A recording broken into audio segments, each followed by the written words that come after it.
เป็นขี้ฝุ่นอย่างบางเตื้อเขามีโอกาสได้ไปอมก่อยก็ไปอัน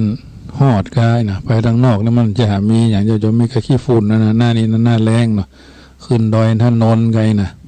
ไปที่ฮันที่นี่บางทีบางครั้งก็ใกล้ปีใกล้เดือนก็ต้องระมัดระวังหลายอย่างบางทีก็มีข่าวรถเครื่องหายบางทีก็ขโมยขึ้นบ้านเนี่ยแต่ว่าโยมมาทำบุญคนหนึ่งเพื่อนแฟนเพื่อนไปคนทางอีสานย้ายมาอยู่บ้านเฮานี่แหละเอาลูกสาวอายุ25 ปีมาทำบุญรถจน3 เตื้ออายุ25เบญจเพศเนี่ยมันบาเจียก็หน้าก็ครับรถไปดีๆเฮาก็จะหาผจญบนน่ะบางเตื้อก็จนซ้ายบางเตื้อก็จนขวามาสมาแต่บางเตื้อก็จนทางก้นเนี่ยแต่ลูกเขาเป็นอย่างมันมีประกันเฉพาะแกว่งหัว3 เตื้อก็เลยเอามาทำพิธีมังกรปังสกุลสืบชะตายาตวานี่นะก็เลยเป็นกำลังใจให้ส่วนหนึ่งนะเป็นมาจากสันต้นทงแล้วก็ขโมยขึ้นบ้านแหมไม่นะพันวันนะข้าเจ้าลงท้ายโดยอายุเลข5ก็ขโมยขึ้นบ้านอีนะเมียเหลือเขาอันเหลือกระเป๋าไว้เนี่ยอย่างอื่นมันก็เอามันต้องประกาศเงินพระเครื่องเอาไปหมดจะมันเตะโยมเขายังมีชีวิตอยู่อีกขโมยขึ้นบ้าน10 เถื่อยังสู้บัดเต้าอันไฟไหม้บ้านเตือเดียวเนี่ยมันเหลืออย่างสักอย่างนะอันนี้จะมันเตอะเพราะฉะนั้นญาติโยมสาธุชนพร้อมแล้วก็พากันกราบอะระหังสัมมาสัมพุทโธภะคะวาพุทธังภะคะวันตังอภิวาเทมิกราบสวากขาโตภะคะวตาธัมโมธัมมังนะมัสสามิกราบสุปฏิปันโนภะคะวะโตสาวกสังโฆสังฆังนะมามิกราบมาตาภิตุคุณังอหังวันทามิกราบคุณูปการโรวันทามิกราบพระพุทธกราบพระธรรมกราบพระสงฆ์ต่อไปก็สมาทานแก้ว5 โกฏหากเนอวันนี้วันศีลสาธุโอคาสาพันเทข้าแด่พระปัญจรัตนาผันเพียวพระแก้วเจ้าหาปากการตนท่าลงอนันตาที่คุณญาณหาที่สุดบ่ใดเป็นที่ไวและสักการะบูชาอันมีองค์พระสัทธาสัพพัญญูพระพุทธเจ้าพระธรรมเจ้าพระสังฆเจ้าพระมหาจินาถเจ้าเจดีย์ไม่สลีมหาโพธิลูกาพระมหาอุปโคเถระเจ้าอาจารย์ในวันนี้ก็หากเป็นวันดีดีทีอันวิเศษเหตุว่าเป็นเดือน3เหนือ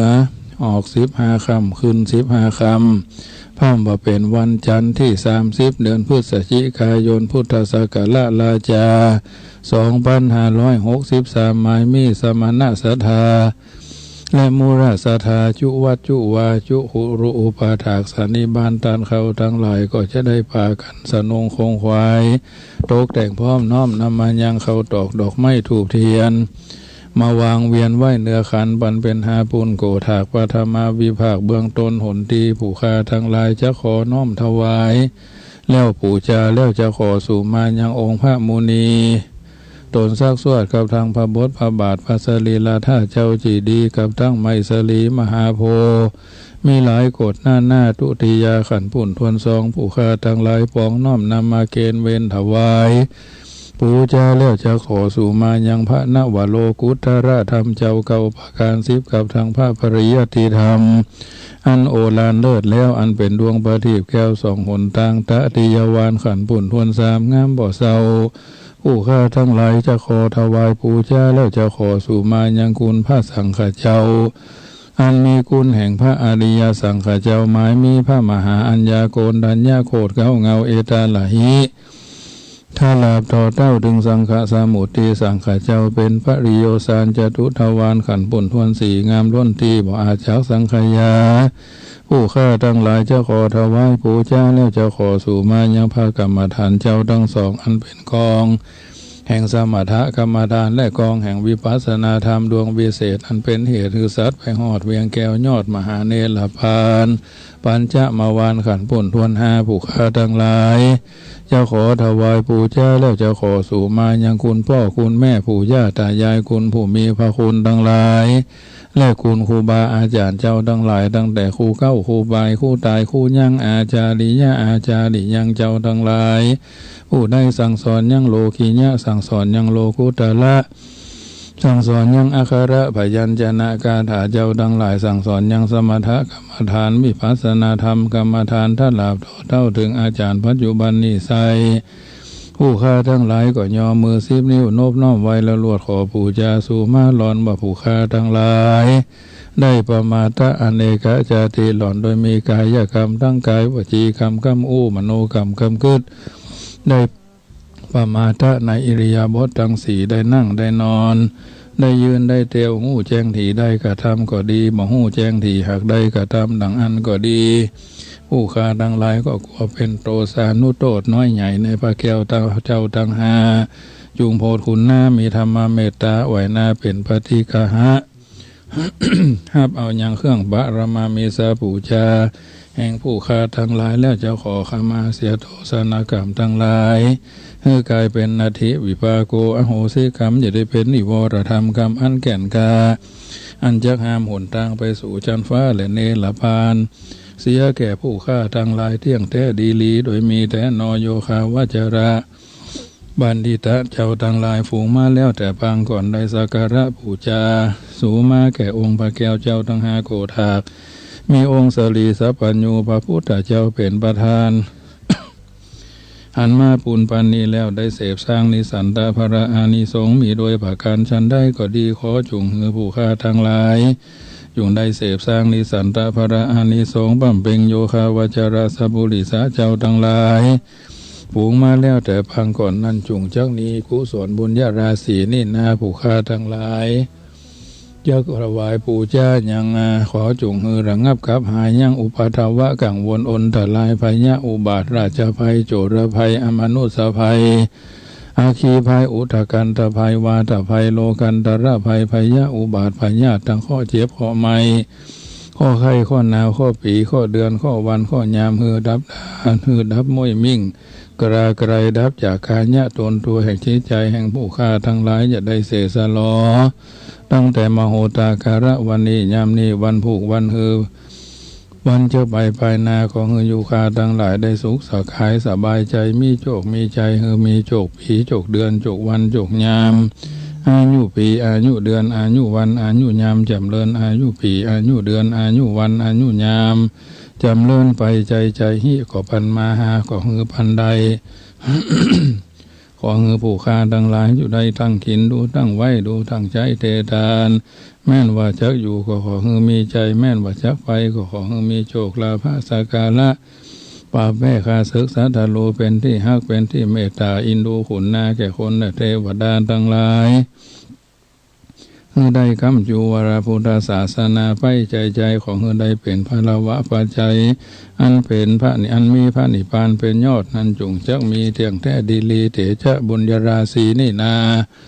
ผู้ข้าทั้งหลายจักอุทิศถวายไปหาบูรพามหากษัตริย์เจ้าทั้งหลายบูรพาอาจารย์เจ้าทั้งหลายท่านลาบต่อเต้าถึงพ่อแม่ปู่ย่าตายาย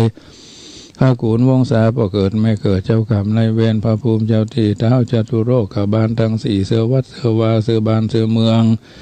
องฝ่ายเทพบุตรเดวดาเจ้าทั้งหลายอันรักษายังวัดวาศาสนาเสียงจุติเกหสถานบ้านจองหอเฮือน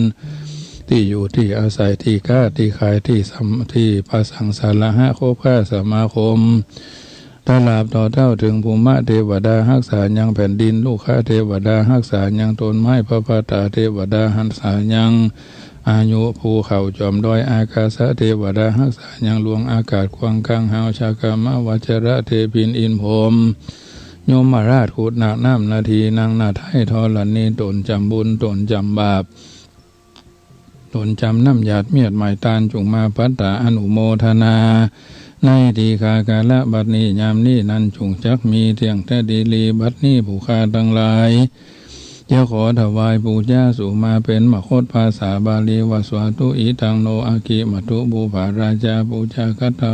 สัจจการวะตานังโจทิทานังสัมมาสัมพุทธัสสะธรรมสะสังฆสะมหาจีนาธาตุมหาเจติยังมหาโพธิลูขังสกจังเตมาตุติยัมปีอิเตทัติยัมปีอิทังโน อากิมัตุบุภาราชาปุชาสัจจการวะตานังโจติทานังสัมมาสัมพุทธัสสะธรรมัสสะสังฆัสสะมหาจินธาตุมหาเจติยังมหาโพธิลูกังสักจังเตมาปุเจมาอาจโยโนพันเตอาจขมายะถาภะเลยะถามูลเหยะถาอากุสะเลเยมายังพุทธธรรมสังฆากัมมฐานังกัมมฐานาตายากาชลิยาสังฆเตสุปัญจลัตตเนสุอาทิเทวาปัจจุปันเนวะอวิวายทิวาระโหวากายเยนะวาวาจายะวามนาสาวาปะมะตังวากาลวังวากาสิมาติสวยถาธรรมังปฏิกโรมาเตสังโนวันเทพุทธาธิรัตนาตยังอนุกัมปังอุปาทายะอาจายังอาจายะโตปฏิคันหาตุขมันตุอายติงสังวริสามานับเนวังกลิสามะนิจังวัฏฐานิพพานังสุขังวัฏฐานิพพานังสารังวัฏฐานิพพานังนิพพานังปะละมังสุขังนะโมตัสสะภะคะวะโตอะระหะโตสัมมาสัมพุทธัสสะนะโมตัสสะภะคะวะโตอะระหะโตสัมมาสัมพุทธัสสะนะโมตัสสะภะคะวะโตอะระหะโตสัมมาสัมพุทธัสสะพุทธังสารนังคัจฉามิธัมมังสารนังคัจฉามิสังฆังสารนังคัจฉามิทุติยัมปิพุทธังสารนังคัจฉามิทุติยัมปิธัมมังสารนังคัจฉามิทุติยัมปิสังฆังสารนังคัจฉามิทัตติยัมปิพุทธังสารนังคัจฉามิทัตติยัมปิธัมมังสารนังคัจฉามิทัตติยัมปิสังฆังสารนังคัจฉามิสารณกัมมนังปานาติปาทเวระมณีสิกขาปะทังสมาธิยามิอาทินนาทานาเวระมณีสิกขาปะทังสมาธิยามิกาเมสุมิจฉาจาราเวระมณีสิกขาปะทังสมาธิยามิมุสาวาตาเวระมณีสิกขาปะทังสมาธิยามิสุราเมระยะมัจจะปะมาทฐานาเวระมณีสิกขาปะทังสมาธิยามิอิมานิปัญจสิกขาปทานิสมาธิยามิอิมานิปัญจสิกขาปทานิสมาธิยามิโยสันนิสิโนวระโพธิโมเรมารังสะเสนังมหันติวิจโยสัมโพธิมาคันจิอนันตัญญาโนโลกุตโมตังภะนะมามิพุทธังเยจะพุทธาอาทิตาจะเยจะพุทธาอนาคตาปัจจุปันนายะเยพุทธาอะหังวันตามิสัพพตาอิติปิโสภะคะวะอะระหังสัมมาสัมพุทโธวิชาจรณะสัมปันโนสุขโตโลกวิทูอนุตตโรปุริสาธรรมาสารถิสาธาเทวมนุสสานังพุทโธภควติพุทธังจีวิตังยาวะนิพพานังสารนังคัจฉามินัตถิเมสารนังอัญญังพุทโธเมสารนังวรังเอเตนะสัจวะเจนะโหตุเมจยมังกลังอุตตมังเคนะวันเทหังปาทะปังสุวรุตตมังปาทะปังสูงวรุตตมังพุทเทโยคะลิโตพุทโธคะมะตุตังคะมังกราบอัตถังกีโกอริยะปะโถจะนานังโมคปะเวสายะอุจูกะมะโกธัมโมอะยังสันติกะโรภะนิโตนิยานิโกตังภะนามามิธรรมังเยจะอัญญาธรรมังอธรรมโมจะอัญญังนิทัสสะสันติกะโรภะนิโตนิยานิโกตังภะนามามิธรรมังเยจะธรรมา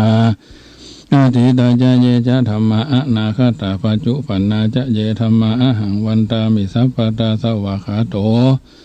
ภะคะวะตาธัมโมสันติติโกอาคาลิโกเอหิปัสสิโกโอปันนะยิโกปัจจัตถังเวติตาโบวินยูหิติธรรมังจีวิตังยาวะนิปานังสารนังคัจฉามินัตถิเมสารนังอัญญังธัมโมเมสารนังวะลังเอเตนะสัจวะเจนะโหตุเมจยะมังกลังอุตตมังเคนะวันเทหังธรรมันจะตุวิทังวรังธรรมเมโยคะดิโตโทโสธัมโมคะตุตังมะมังกราบสังโฆวิสุทโธวรตคินายโยสันตินทริโยสัพพะมรปะหิโนกุเนหิเนเกหิสามิทิปัตโตอนาสะโวตังปะนามามิสังฆังเยจะสังฆาอาติตาจะเยจะสังฆาอนาคตาปัจจุปันนาจะเยสังฆาอาหังวันตามิสัพพตาสุปฏิปันโนภะคะวะโตสาวกสังโฆอุจุปฏิปันโน ภะคะวะโตสาวกสังโฆญาญาปฏิปันโนภะคะวะโตสาวกสังโฆสามิจิปฏิปันโนภะคะวะโตสาวกสังโฆญาติทังจัตตาริปุริสายุคานิอัฏฐปุริสาภูคาราเอสะภะคะวะโตสาวกสังโฆอาหุนายโยปะหุนายโยตะคีนายโยอัญจลีการณิโยอนุตตรังปุญญาเกตังโลกัสสะเตสังฆังชีวิตังชาวานิพานังสารนังกัจจามินัตถิเมสารนังอัญญังสังโฆเมสารนังวลังเอเตนะทัจจวะเจนะโหตุเมจยมังกลังอุตตมังเขนะวันเทหังสังคัญจตุวิทุตตมังสังเคโยคาลิโตโตโสสังโฆขันตุตมังมะมังอิเจวะมัตตันมัจจันตะนะมัสสะในยังนะมัสสะมโนระตนัตตะยังยังปุญญาภิสันทังวิปุรังอัลลทังตัสสานุภาเวนะหะตันตรายโยอันนี้เป็นห้องว่าไหว้ทำวัดพระนะพระพุทธพระธรรมพระสงฆ์เนาะต่อไปก็ไหว้พระพุทธเจ้าสามการเยจะพุทธาอติตาจะเยจะพุทธาอนาคตาปัจจุปันนาจะเยพุทธาอหังวันตามิสัพพทาเยจะธรรมาอติตาจะเยจะธรรมาอนาคตาปัจจุปันนาจะเยธรรมาอหังวันตามิสัพพทาเยจะสังฆาอติตาจะเยจะสังฆาอนาคตาปัจจุปันนาจะเยสังฆาอาหังวันตามิสัพพตาเยจะปาทาอธิตาจะเยจะปาทาอนาคตาปัจจุปันนาจะเยปาทาอาหังวันตามิสัพพตาเยจะธาตุอธิตาจะเยจะธาตุอนาคตาปัจจุปันนาจะเยธาตุอาหังวันตามิสัพพตาเยจะถูปาอธิตาจะเยจะถูปาอนาคตาปัจจุปันนาจะเยถูปาอาหังวันตามิสัพพตาเยจะโพธิงอติตาจะเยจะโพธิงอนาคตาปัจจุปันนาจะเยโพธิงอหังวันตามิสัพพตาเยจะรัตนะปัลลังกังอติตาจะเยจะรัตนะปัลลังกังอนาคตาปัจจุปันนาจะเยรัตนะปัลลังกังอหังวันตามิสัพพตาเยจะพิมพาอติตาจะเยจะพิมพาอนาคตาปัจจุปันนาจะเยพิมพา อหังวันตามิสัพพตาเยจะโมริยติตาจะเยจะโมลีอนาคตาปัจจุปันนาจะเยโมลีอาหังวันตามิสัพพตาเยจะเกสาอธิตาจะเยจะเกสาอนาคตาปัจจุปันนาจะเยเกสาอาหังวันตามิสัพพตาเยจะทันตาอธิตาจะเยจะทันตาอธิตาจะเยจะทันตาอนาคตาปัจจุปันนาจะอธิตาจะเยจะหังวันตามิสัพพตาเยจะจุรามณีอธิตาจะเยจะจุรามณีอนาคตาปัจจุปันนาจะเยจุรามณีหังวันตามิสัพพตาปทักขินังกายะกัมมังวจากัมมังปทักขินังปทักขินังมโนกัมมังปณิทิเตปทักขินาปทักขินานิกัตตวานาราพันตเตปทักขิเนพาหุงสหัสมาพิเนเมตาสาวุทันตังครีเมฆรังอุติตาโคราสะเสนะมาลังธานาทิธรรมวิธีนาจิตวามุนินโทตันเตจะสาภวะตุเตจยะมังคลานิมาลาติเลขามาพิยุจิตาสาภารติงโครัมพนาละวะกะมะคะมัตตยะขังขันติสุทันตวิธีนาจิตวามุนินโทตันเตจะสาภวะตุเตจยะมังคลานิมาลาติเลขามาพิยุจิตาสาภารติงโครัมพนาละวะกะมะคะมัตตยะขังขันติสุทันตวิธีนาจิตวามุนินโทตันเตจะสาภวตุเตชยะมังคลานินาลาหิลิงคะจะวรังอธิมัตถะภูตังทวากิจกรรมสนิวาสุธานุรันตังเมตตามภูเสกวิธินาจิตวามุนินโทตันเตจะสาภวตุเตชยะมังคลานิโอคิตากากามาติหาทาสุธานุรันตังทวันติโยชนะภาถังคุลิมาละวันตัง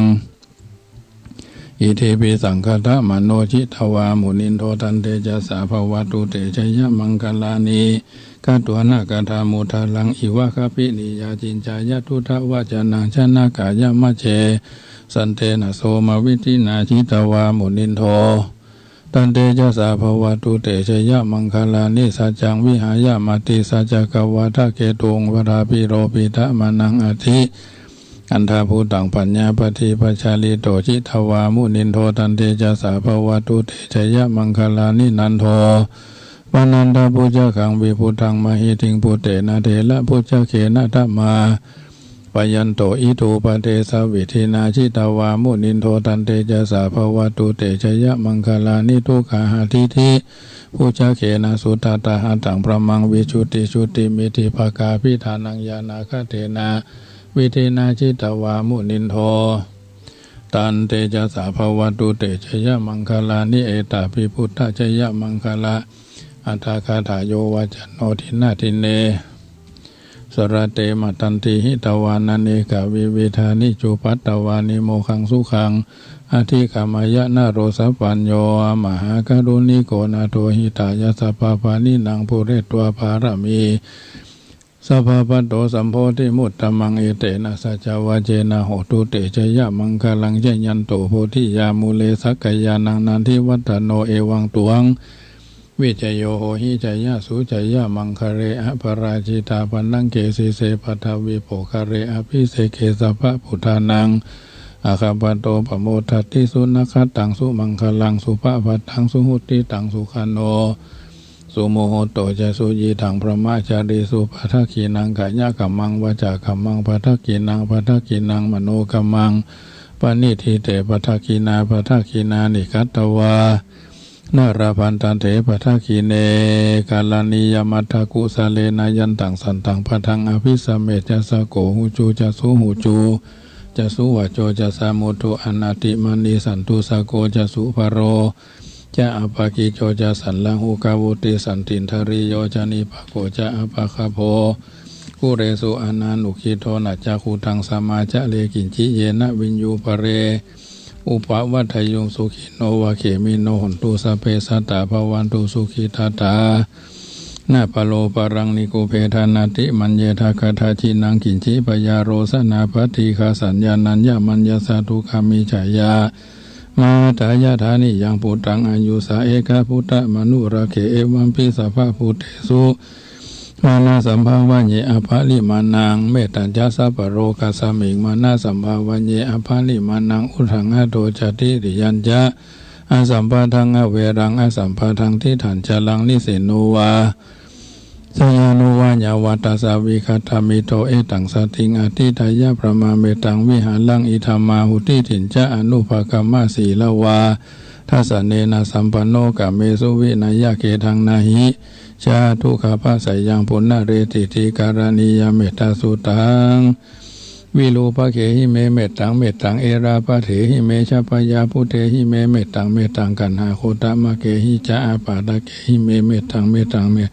ที่ปาตะเกหิเมจตุปะเทหิเมเมตตังเมตตังปะหุปะเทหิเมมามังอาปาทะโกหิสิมามังหิสิทิปาทะโกมามังจตุปะโตหิสิมามังหิสิปะหุปะโตสเปสัตตาสเปปานาสเปพุทธาจะเกวราสเปพัทธารานิปัสสันตุมากินจิปะพะมาฆะมาอะภะมโนพุทโธอะภะมโนธัมโมอะภะมโนสังโฆภะมนาวันตานิสิลิงสัปปานิอหิวิชิกาสัตตปฏิอุณนาภีสระภูมุสิกาคัตตาเมละขาคัตตาเมปลิตาปฏิกามันตุพุทธานิโสหังนะโมภะคะวะโตนะโมสัตตานังสัมมาสัมพุทธานังขันธปลิตัง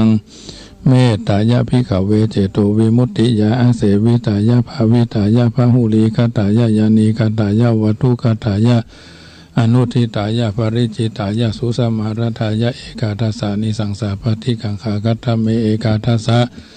สุขังสุปฏิสุขังปฏิปุจจตินาภาภกังสุปินังปัสสติมนุสานังพิโยโหติอามนุสานังพิโยโหติเทวตารขันตินาสะอาคิวาวิสังวาสัทธังวากามัตติตุวตังจิตังสมาธิยติมุขวันโนวิปัสสิทติอาสามุลลาโหกรังกโรติอุตริงอปติวิชันโตภมโรกุปโคโหติเมตตายะภิกขเวเจโตวิมุตติยาอาเสวิตายะภาวิตายะพหุลีคตายะยานิคตายะวัตถุคตายะอนุทิตายะปริจิตายะสุสมารทายะอิเมเอกาทัสสานิสังสาปฏิกังขาติอิธามะโวจะภควาอัตตมนาเตภิกขุภควโตภาสิตังอภินันทุนติภวตุสัพพมังคลังลักขันตุสัพพเทวตาสัพพพุทธา นุภาเวนะสัทธาสุธีภวันตุเตภวัตตุสัพพมังคลังละขันตุสัพพเทวตาสัพพธรรมา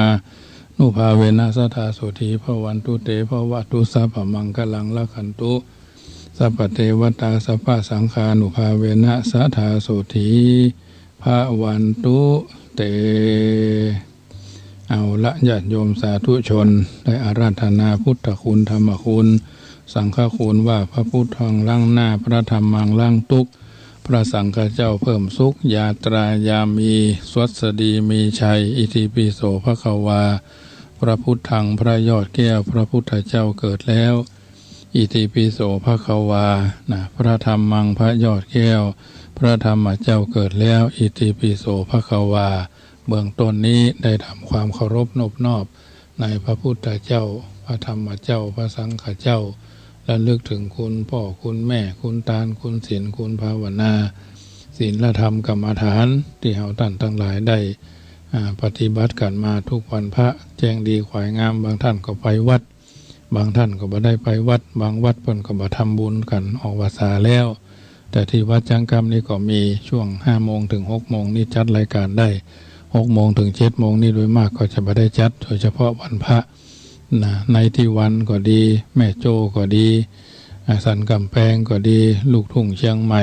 FM ละปูนคนป่าซาง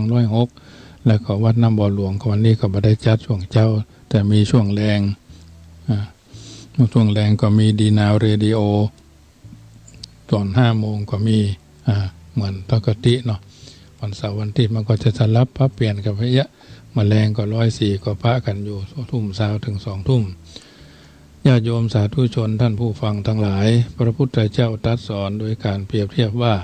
คนที่คอยระวังจิตบ่คือประมาทพยายามกำจัดความประมาทด้วยความบ่ประมาทเป็นผู้มีสติรอบคอบผู้เสมอผู้ปฏิบัติได้เช่นนี้เปรียบเหมือนคนที่ขึ้นสู่ปราสาทสูงคนที่มีความเป็นอยู่ด้วยปัญญาย่อมจะพอหันคนที่กำลังประสบความทุกข์ความสับสนวุ่นวายได้ชัดเจนหรือเหมือนกับคนที่อยู่บนที่สูงบนยอดเขาย่อมจะพอหันคนที่อยู่เบื้องล่างเราเคยขึ้นไปบนดอยสุเทพพอระเบียงชมวิวเนาะเราจะหันสนามบินชัดเมื่อเวลาฟ้าสดฟ้าใสฟ้าเปล่งปลั่งเนาะบางวันเขาขึ้นมาเขาก็หันมัวคุ้งตุ้งเนาะเพราะมันมีหมอกเมฆฟ้าเช่นเดียวกันหมอกคือความหม่นมัวความเศร้าหมองก็เช่นเดียวกันจิตใจก็เหมือนกันเขาเป็นนักปฏิบัติคัดเกลาหลายวัดหลายวาหลายครูบาอาจารย์ก็เก็บมารวบรวมที่จุดเน้นเนาะจุดเน้นจุดย้ำของครูบาอาจารย์นั่นเอามาเป็นข้อนิทัศนะอุทาหรณ์อย่าธรรมภาพเป็นพระบรรยายธรรมก็เน้นครูบาอาจารย์ที่เพิ่นมีประสบการณ์เจ้าพระคุณสมเด็จพระพุทธโฆษาจารย์ประยุทธ์โตพระมหาพระเดชพระคุณราชคุณพระมหาโพธิวงศาจารย์วัดราชโอรสารามทองดีสุรเดโชท่านพระเดชพระคุณท่านเจ้าคุณพระพรหมบัณฑิตครูบาอาจารย์พระเจ้าคุณท่านเจ้าพระคุณแห่งหลายรูปหลายตนที่เพิ่นมรณภาพไปแล้วก็ดีเจ้าพระคุณสมเด็จพระพุทธาจารย์อาสาโพวัดมหาธาตุซึ่งเป็นอดีตพระพิมลธรรมที่มีเรื่องมีราวตะก่อนเนาะอันนี้เพิ่นก็เป็นตัวแบบร่างละพูนเชียงใหม่เขาก็มีพระเดชพระคุณราชคุณพระธรรมพระสุเมธมังคาราจารย์วัดพระธาตุละพูนพระเดชพระคุณราชคุณพระพุทธพจนะวราพรจันกุสโลซึ่งก็เป็นญาติทั้งญาติธรรมกันอยู่บ่ห่างบ่ไกลเท่าใดนักเป็นคนละพูนเนาะเป็นไปยัตถิเทธรรมนิกายวัดเจดีย์หลวงนี่ตอนนี้ก็ถือว่าเป็นครูบาอาจารย์ที่ทรงศีลทรงธรรมทรงความรู้ภูมิปัญญาหลายรูปหลายตนพระมหาเถระที่เพิ่นบ่มีนามปรากฏเด่นแต่ทำงานเป็นตำนานเนาะสมเด็จวัดนั้นวัดนี้เพิ่นก็มีตำนานอยู่ถ้าเฮาเสาะหาของดีมันถึงมีน้อยแล้วญาติโยมของด้อยมันถึงมีนักของกินล้ำมันถึงมีน้อยอย่างเพิ่นว่าน่ะของกินด้อยมันถึงมีนักครัวหันพัดนี่มันล้ำมันนี่เห็นน้อยเพราะว่าของดีมันถึงมีน้อยหรอหมอดีมันถึงมีน้อยนะหมอธรรมดามันถึงมีเปลือกเปลือยอย่างเฮาฮู้กันนั่นแหละนะจิตที่อยู่ด้วยปัญญาก็เหมือนกับคนที่อยู่บนที่สูง ย่อมจะหันอันอย่างความจริงของชีวิตได้ถูกต้องชัดเจนนะความจริงของชีวิตนั้นก็คือความทุกข์ต่างๆทุกกายทุกใจเราจะหันได้จากเจ้าบ้านหรือเจ้าโลกโดยทั่วไปเจ้าจะหันความสับสนวุ่นวายตลาดเนาะวัดใดใกล้กาดนี่ก็หูดีตื่นแต่เจ้าจะต้องออกจากบ้านไปจ่ายตลาดไปธุระขึ้นเรือลงยังทำไปอยู่กรุงเทพแต่มาภาพเวลาลงไปสอบพระปริยัติธรรมนี่จะดูอาจจะเดินผ่านบรรดาหน้าตลาดฝั่งโขงเนาะหลายวัดดอนเมืองตลาดยิ่งเจริญอย่างมันนั้นพดทอดมาดึงสวนสันชุนชั้นมาเดียวสำรอบวัดถนนรอบวัดมีอย่างมาดึงสวนกันไปสวนกันมาบางท่านก็กำลังจะเลิกกะมาบางท่านก็กำลังจะออกไปเราอ่อนบางคนก็จะไปโรงเรียนบางคนเราอ่อนก็ไปทำโอพิเศษที่หั่นที่นี่มันก็สับสนวุ่นวายมอเตอร์ไซค์ก็รับจ้างบางคนก็เดินคนเดียวบางคนก็เดินด้วยกันเป็นหมู่มันมีให้เขาหันเขาได้สัมผัสไปบิณฑบาตประกอบใส่ที่เพิ่นพร้อมประกอบใส่เถอะก็ไปถึงมันหมดพอดีก็ไปกันไปอีกนะโดยว่าสับสนออกไปสู่ถนนจะหันคนจากบ้านไปสู่ที่ต่างๆยิ่งไปยืนอยู่บนสะพานลอยซ้ำให้ส่วนมากก็จะมีความสับสนอยู่ในใจว่าจะเป็นเรื่องปากเรื่องต้องเรื่องลูกเรื่องร้านเรื่องธุระหน้าที่เรื่องการพัดพากจากกันบางคนก็มีใบหน้าที่นองไปด้วยน้ำตาบางคนก็ฟังจะไปเอาเอกสารพ่อจะตายแม่จะตายพ่อบ้านจะตายแม่บ้านจะตายลูกบ่าวลูกสาวเตือไปถึงทำงานแล้วเขาโทรศัพท์มาลูกโดนรถชนว่าอันแม่ล้มในห้องน้ำบอกจะเป็นต้องพลิกมาบางคนก็ผิดหวังระทมข่มขืนบางคนก็ปล่อยตัวปล่อยใจอยู่ตามสะพานลอยนั่งเป็นขี้กระมุกกระมอมเนาะมอมแมมการพัดเรื่องที่จะมีอยู่ในกาสารพัดซึ่งจะมีอยู่ในสังคมเรื่องเหล่านี้ถ้าหากบ่อาศัยปัญญาพิจารณาก็คงบ่ฮู้ได้คนที่บ่เคยไปสัมผัสทางนอกนี่ก็นักแกอยู่ยากนะเพราะว่าบ่เคยไปไหนก็บ่ถูกทางบางคนยังไปเชียงใหม่บ่ถูกก็มีธรรมาภาพมาอยู่วัดป่าช้างคำนี่แต่ก่อนเอาเราอ่อนมาอยู่ 8-9 คนเวลาจะไปก็ละปูนไปพากันไปแอวเวียงไปเขาว่าไปละปูนนี่แหละเขาจะว่าไปในเวียงเฮานี่อยู่ต้นเพิ่งหมังงาละปูนมัน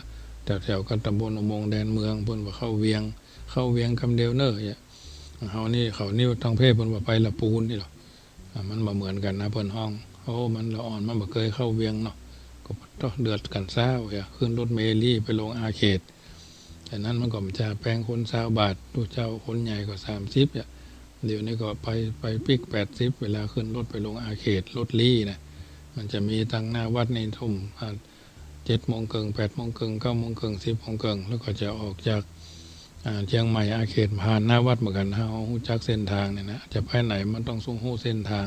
แต่รถนี้จักยาวไปเลยมันต้องไปผ่านต้นยางแล้วออกซูเปอร์วงละอันนี้ถือว่ารถลี้เพิ่นไปมันมีของฝากเต็มบรรลุบรรจุและอันนี้ก็ถือว่าเส้นทางเดินของการดำเนินไปถ้าฮู้ตัดเส้นทางรถติดว่าก็รถไปเส้นเดิมมันก็ติดกับโยมภัยก็จะไปหนทางดีทางนั้นไปดึ้มไปหนทางเลี่ยงหรอมาชอบสล็อกออกแอกเนี่ยนะก็จะต้องติดอยู่หั่นก็เฮาฮู้ว่าหนทางมันติดชีวิตเฮาก็มันขันมันถึงติดถึงคาดเพราะอะไรอย่างมันต้องมีที่ไปที่มานะการที่พระองค์ทรงสอนให้รู้ความจริงดังได้ที่กล่าวมันก็เพื่อป้องกันความทุกข์เมื่อรับเมื่อตื่นเมื่อยืนเมื่อเตียวเมื่อเกี้ยวเมื่อกินเพิ่นถึงว่านะอันนี้ฉะนั้นตามความเป็นจริงยอมรับความเป็นจริงยอมเหตุเป็นบรรเทาทุกข์ที่เสียได้เหมือนกับคนที่หู้ว่าก้อนเล็กที่มันมีไฟฮ้อนมันเป็นอันตรายจะมาจับหรือจะจำเป็นต้องจับจะต้องหาวิธีการที่จับได้บ่คือไฟมันไหม้มือหรือเหม็นครับหรือเหมือนครับสายไฟฟ้าที่มีกระแสไฟผ่านถ้าหากว่าเอาไปจับโดยบ่ถูกวิธีไฟก็จะดูดเอาถึงตายนะแต่คนที่เข้าใกล้เข้าใจรู้วิธีการหาเครื่องมือป้องกันเมื่อเขาจับสายไฟที่มันมีไฟผ่านเขาย่อมได้รับอันตรายชั้นใดการมีชีวิตอยู่ในโลกนี้ถ้าเราอยู่ด้วยความรู้ด้วยความเข้าใจพอหันสิ่งต่างๆที่เกิดขึ้นนั้นตามความเป็นจริงซึ่งถือได้ว่าเป็นเรื่องธรรมดาเช่นเกิดแก่เจ็บตายลัดพัดภาคมีลาภเสื่อมลาภมียศเสื่อมยศถูกนินทาถูกสรรเสริญเป็นธรรมดาที่ว่าธรรมดาหมายความว่าชีวิตจริงๆเป็นอย่างนั้นเองบอกว่าภัยจะต้องพบทุกกายทุกใจต้องมีแต่ว่า ต้องมีแต่ว่าทุกข์ใจนั่นถึงจะมีย่อมมีเหมือนกันมีบัดเท่ากันคนที่มีความรู้เท่านั้นย่อมสามารถที่จะป้องกันทุกข์ก็คือทุกข์ไม่มากทุกข์ไม่มากทุกข์มีอยู่ก็ลดน้อยถอยลงไปตามนั้นท่านจึงเปรียบเหมือนคนที่อยู่ด้วยปัญญาเหมือนกับคนที่ขึ้นสู่ปราสาทสูงเมื่อมองลงมาทางลุ่มก็จะหันผู้คนควักไขว่ไปมามีความวุ่นวายสับสนย่อมพอหันได้ชัดต่างกับคนที่อยู่บนพื้นที่ราบจะพอหันสิ่งต่างๆที่เกิดขึ้นได้บ่ชัดดังนั้น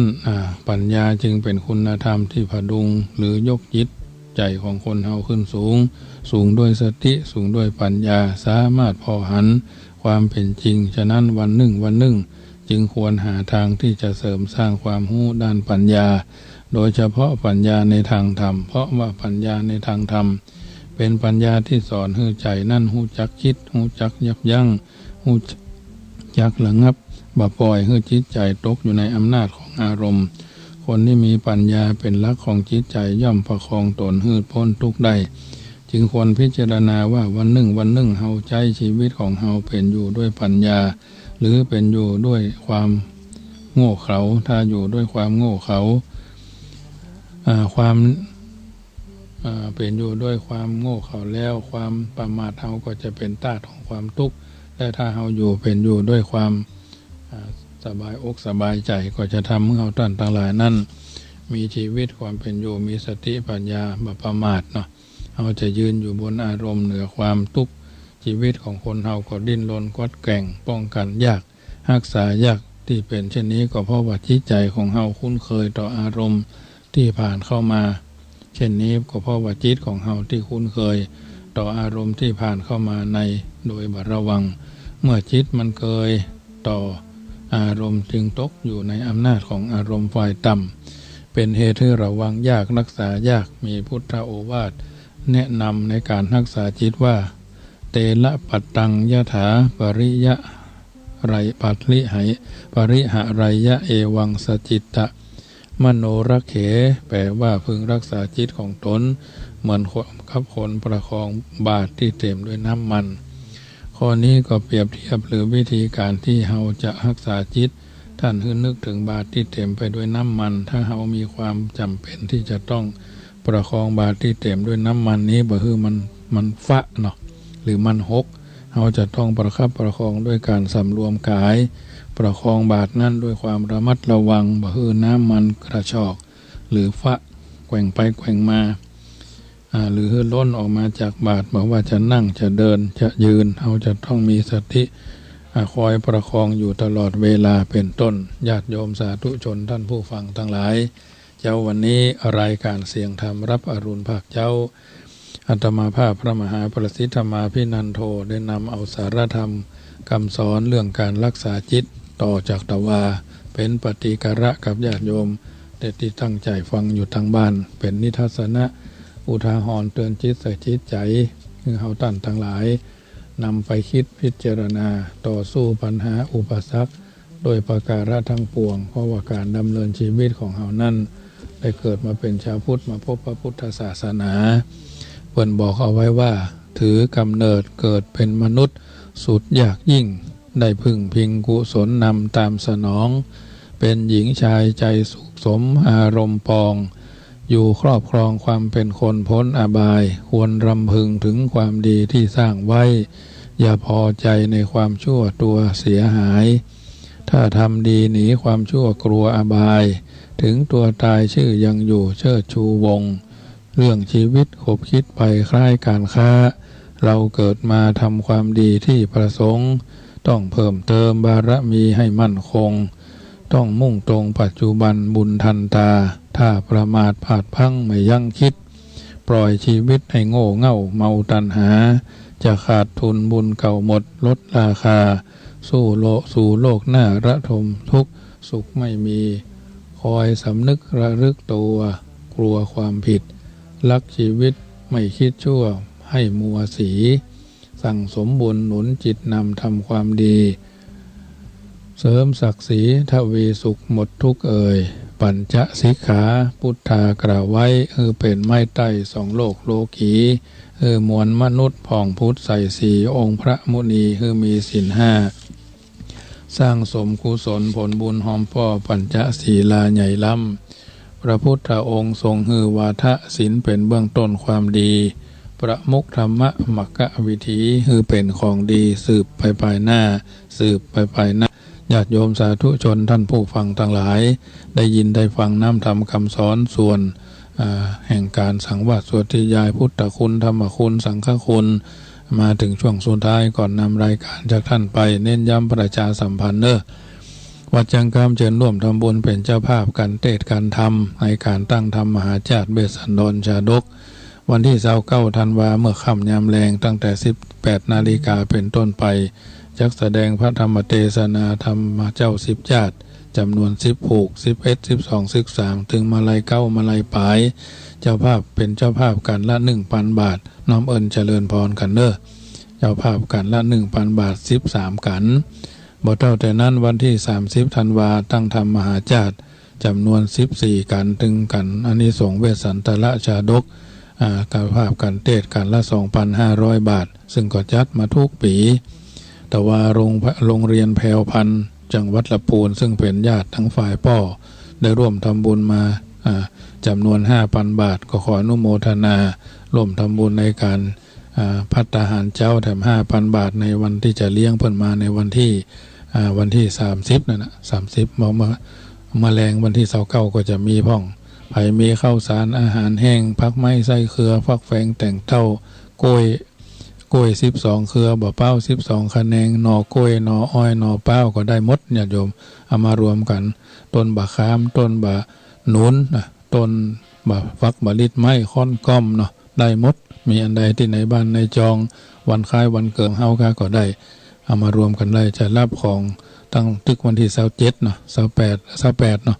28ถ้าอยู่จุดไหนก็จะเริ่มไปเอาตั้งแต่วันที่20 ธันวาก็จะเริ่มไปเอาเมืองเป้าพ่องอยู่จุดไหนเมื่อใดถ้ามันมีนักก็เอาไว้ทั้งบ้านนั่นน่ะที่มันมาเอามาบ่ไหวมีไผมาส่งนะบอกเลยจะไปเอารถไปไล่เก็บเอาญาติโยมเพราะฉะนั้นก็ช่วยกันในการตั้งธรรมมหาจาตุช่วยเอาธรรมมหาจาตุนั้นนี่ส่งแห่งธรรมมหาจาตุปันพระคาถาเนี่ยขจัดปัดเป่าเหยียบโควิดที่มันจะมาใหม่ให้มันมาลายหายสูญไปโดยพุทธอำนาจแห่งพระธรรมเนาะ80,000ปันพระคาถาเนี่ยขจัดปัดเป่าไปหมดหายมาลายเพราะไปตกที่อื่นวะนะ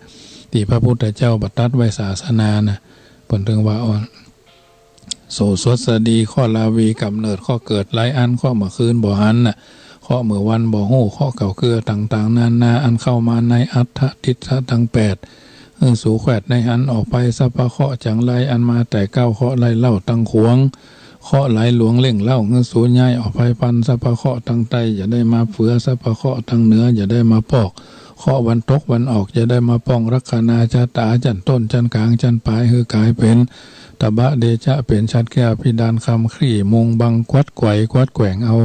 สัพพทุกสัพพโศกสัพพโรคสัพพภัยสัพพโคโรนาโควิดช่วง1ช่วง2และก็ขอให้หายมาลายไปโดยอำนาจแห่งพระรัตนตรัยแก้วเจ้ากายเป็นโสมะเป็นลาภะเป็นอายุวัฒนะอายุวัฒโกธนะวัฒโกสิริวัฒโกยสวัฒโกโหตุสัพพตาอยู่เด่นเป็นสุขยะไปใจเนี่ยอำนาจแห่งพระพุทธคาถา1,000พระคาถานะวันที่31 ธันวาก็สวดมนต์ข้ามปี1 มกราคม 64ก็มีการสืบชะตาไผเกิดปีงัวก็มาทำบุญกันไผไม่มีโอกาสได้มีเกิดปีงัวก็มาช่วยกันไถ่ชีวิตน้องวัว9ตัวละ19 บาทถ้าเป็นคณะบุคคลก็ตัวละ 19,000 บาทพระป่าก็ปันของละ99 บาทตามเจตนาทำแล้วสบายใจมาแล้วก็จะได้สิ่งอันเป็นมงคลพลิกไปจะได้มอบของที่ระลึกพากันมาก่อนก็ได้แต่ว่าพี่น้องตังดอยสะเก็ดเปิ่นก็มาเอาชมพู่มะเมียวมา10 ปลายเนาะแล้วก็ผ้าแมทปิดจมูกด้วยเนาะเอามาแม่ตั้งหลายแม่พวกก็จะมากันเนาะแม่จอมใจแม่จันจอมใจเนาะที่ดอยสะเก็ดเพิ่นก็จะมากับวันที่11ปีนี้ทางวัดม่อนฤาษีเพิ่นบ่มีการเข้าปริวาสเนาะวัดปากตังเจริญก็ทราบว่าเพิ่นจะมีการสวดมนต์อิติปิโสกันวันที่11นะท ที่วัดปากตังเจริญอาตมาภาพก็จัดส่วนของอำเภอป่าซางละปูนเพิ่นก็จัดอำเภอดอยหล่อญาติโยมเคยไปก็ไปมาหาสู่จุนเจือกันไปให้มันสม่ำเสมอนะทำวัดเหนือวัดใต้ก็แล้วแต่จิตเจตนาของเฮาเพราะฉะนั้นช่วงนี้ลองพระไผ่มีโอกาสก็ลองโทรเข้ามาเนอะเจริญพรน้องเบี้ยวไว้สาพระมหาประสิทธิ์ฟังกันอยู่นอมากาดแล้วก็โอ้ไปแล้วอยู่กาดเนี่ยฟังเปิดไม่กล้าฟังเลยในบูธได้ครับหัวครับวันเดินเปงด้วยสบายดีเนาะสบายดีจะโมทนาเนอเจริญพรน้องเบี้ยวผู้พิการสายตาแต่ไม่เคยพิการสายใจอยู่ไหนเพิ่นก็โทรหาทุกรายการอันนี้ก็ถือว่าเป็นแฟนคลับพันธุ์แท้เพิ่นมีโอกาสเพิ่นก็ช่วยเหลือตัวเองเนาะวิริเยนะทุกขมัจเจตุทุกขมัจเจติคนจะล่วงทุกข์ได้ก็เพราะว่าความเพียรทางกายเพียรทางวาจาเพียรทางจิตใจเนาะอันนี้ก็ขออนุโมทนาในกุศลเจตนาโยกโทรกันเข้ามาเนอะ0861875325เป็นเจ้าภาพอันใดอยู่ทางใดแม่จันฟองละย้ำหันมาตลอดพาไปส่งไปนะบอกหอมเอาไปโคตีเมนี่โหเหรอโอกาสหน้าหนอเจ้าอันนี้มันหลายปีหลายตั้งขอสั่งเป็นยังคนสินค้ากำลังขึ้นมือโมทนาแม่จันฟองเนอชัดเจนเนาะเจ้าแม่จันฟองปุ้นแจ้ห่มบ่เพิ่นว่าจะเอาลูกบ่าวเอาเฟืองมาส่งเราอ่อนมาทางเพศก็จะได้การน้ำหมูกน้ำมันว่ามัด10 บาทมัดเปิ้นบ้านนอกเปิ้นมัดใหญ่เนาะเอาไว้คือเฟืองเอาไว้คือควายคืองัว0861875325โทรกันเข้ามาเด้อมัด10 บาทเนี่ยโยมหลานเพิ่นเอามาส่งประมาณเพิ่นต้อง100ขึ้นนะพอถึงจะเอาอันนี้เพราะว่าถ้าจะมีคนละสั่งเพิ่นหลายก็เลยไปที่อื่นเนี่ยก่อนเพิ่นก็แม่ก็นึกว่าเอามานี่มันมีลูกค้าหลายคนเราอ่อนก็บัดได้เสียเที่ยวเนาะ10 บาทก็ถือว่ามัดใหญ่เดี๋ยวนี้บางคนเพิ่นก็เอาไปซื้อแข่งกันคือเพิ่นไม่กล้าหอมพอกล้าหอมเพิ่นก็ปลูกหอมถ้าบ้านโฮงก็จะเริ่มปลูกหอมกันแล้วนะอันนี้หอมเตรียมพ่องหอมแดงพ่อยนะก็ถือว่าเป็นตั้งพี่น้องตั้งน้อยรอแม่วางเพิ่นก็จะปลูกหอมหัวใหญ่นะอันนี้เป็นต้นเพราะฉะนั้นเจ้าวันนี้รายการเสียงธรรมรับอรุณภาคเจ้าอาตมาภาพพระมหาประสิทธิ์ธรรมาภินันโทดำเนินรายการมาก็พอสมควรแก่เวลาวันนี้วันศีลวันพระอย่าไปละวัดละวาพากันไปวัดไปวาเด้อวัดใกล้บ้านสำนักสงฆ์ใกล้บ้านหรือบ่ได้ไปวัดก็ใส่บาตรหน้าบ้านก็ได้อันนี้ก็แล้วแต่โอกาสเท่าท่านทั้งหลายพยายามเป็นผู้มีหน้าที่คือบริบูรณ์โดยเฉพาะหน้าที่ของแต่ละคนเป็นพ่อที่แท้เป็นแม่ที่ถูกเป็นลูกที่ดีเป็นสามีที่สีสง่าเป็นภรรยาที่งดงามด้วยจรรยามารยาทเป็นศิษยานุศิษย์ที่กตัญญูต่อครูบาอาจารย์เป็นครูที่มีน้ำใจเป็นคนอยู่ในสังคมเป็นผู้ใหญ่ก็สงเคราะห์ผู้น้อยเป็นผู้น้อยก็ลำลึกภักดีต่อผู้ใหญ่เป็นผู้มั่งคั่งเศรษฐีมหาเศรษฐีอภิมหาเศรษฐีก็ช่วยคนคัดส่วนคนแค้นก็กตัญญูต่อผู้มีพระคุณตามโอกาสจังหวะผู้มีลาภมากก็ช่วยเหลือผู้มีลาภน้อยผู้จัดการผลประโยชน์ส่วนรวมก็ให้มันสม่ำเสมอกันบ่ดำเอียงเข้าข้างตรงใดตรงหนึ่งก็จะทำให้สังคมเราอยู่เย็นเป็นสุขกันทั่วหน้าเจริญพรแม่ครูเหรียญทองวันนี้แจ่มใสแจ่มแจ้งแจ่มใสเสียงใสขึ้นใสดีเจ้าอัดน้ำอุ่นรูปเลยก็ดีขึ้นนะแม่หนาวยังไม่หนาวนะมันจะไม่ใส่เสื้อหนาวเลยนะเนี่ยเจ้าโมทนาแม่ครูเนอเจ้าแม่กันที่นี่เจ้าไว้สาเจ้าฟังแต่เจ้าแล้วเนาะเจ้าโมทนากันเนอไปกำลังใจเนอเจ้าเป็นกำลังใจเหมือนกันนะเจ้าเจริญพรพี่น้องเจียงไฮ้นี่พวกก็ฟังทางเฟซนะผู้สูงอายุต่อมีความสามารถหลกหลานซื้อวิทยุบางทีบางอยู่ไกลนะติดตามฟังกันกุ กุศลเจตนาอันใดที่เป็นไปโดยชอบวันคล้ายวันเกิดของท่านวันนี้ขอเป็นพลังชัดแก้วพิดันคำครี่มุงบังญาติโยมสาธุชนผู้ฟังที่อยู่ทางบ้านอยู่เย็นเป็นสุขกันทั่วหน้ายกมือ10 นิ้วก่ายคิ้วเกษาอาหางวันตาติทารายเจ้าดังพุทธคุณสดใสบ่เศร้าธรรมะแบบเบาดีงามกับสังฆรัตน์รวมแล้วเป็น3 อันจุรีงามไวยสานบน้อมเนื้อเจ้าไวยสานบน้อมเนื้อเจ้าทำซ้ายหน่อแม่น้อยเจริญพรกับวัดเจ้านะพระอาจารย์เกิดบัตันเด้อรถสุดท้าย